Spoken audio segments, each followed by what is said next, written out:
Hi beauties, welcome back to my channel. So today's video is on eyeshadow do's and don'ts, and I would say that applying my eyeshadow is one of my favorite parts in my makeup routine. And just like we all have different opinions on ways we love to do things, there is no ideal theory to applying an eyeshadow. This is just what works for me, and I hope you all enjoy.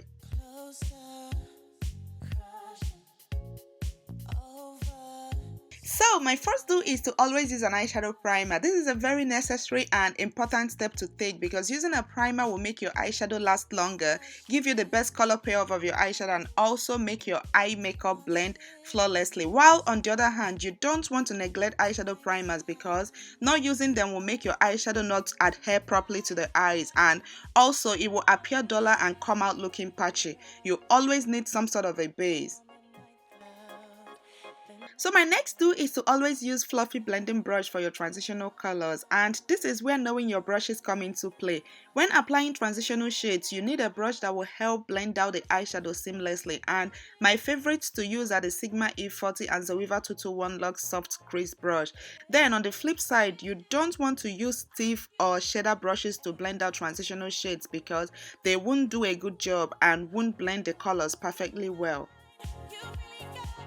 So my next do is knowing how and where to hold your brushes. To me, brushes are the main tools to achieving a flawless eyeshadow application, and you have to hold it at the tip just like you see me doing here so it doesn't apply too much pressure. And on the other hand, when you hold your brushes too close to the bristles, blending becomes almost impossible because of the amount of pressure applied.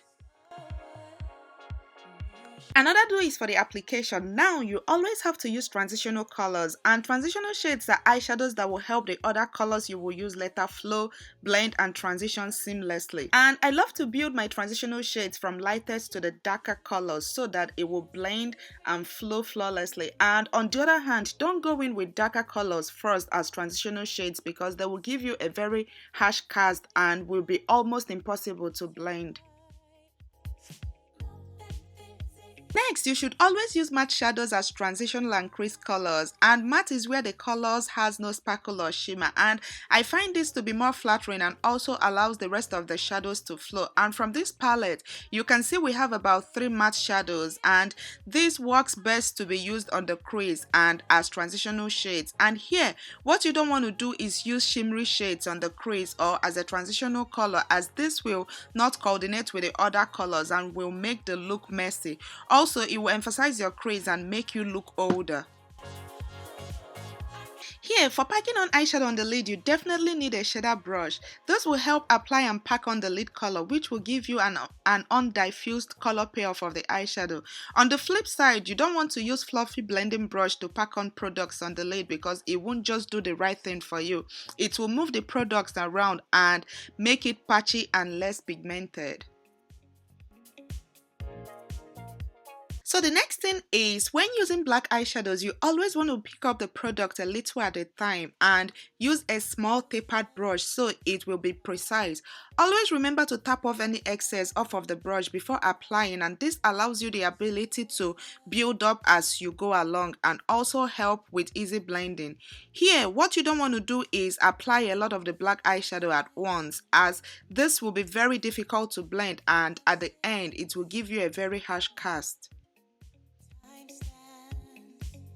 For the brow bone and inner tear dots, you want to always use colors not too bright or harsh. Just pick up a little amount of the eyeshadow, tap off the excess and apply. It should still be able to give you a nice highlight without looking harsh. Same applies to the inner tear dots. I love to use a very small tapered brush for my inner tear dots. And for don'ts, you don't want to use an almost white eyeshadow. You just have to swatch the eyeshadow on your hand to see how pigmented it is before applying it on your brow bone. Also, applying it with a heavy hand will only mean disaster, as you all can see here.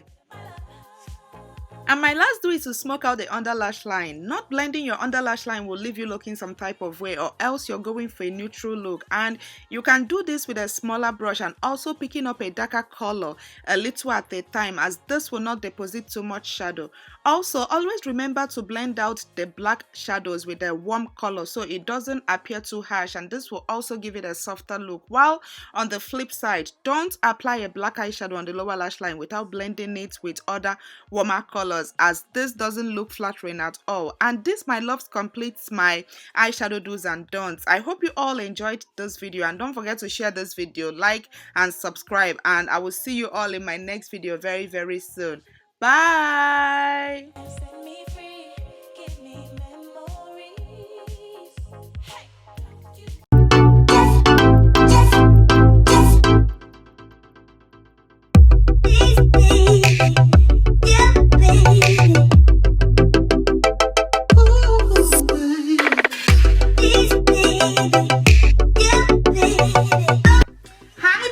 Welcome back to my channel. So this will be a get ready with me video, and this whole entire beautiful look was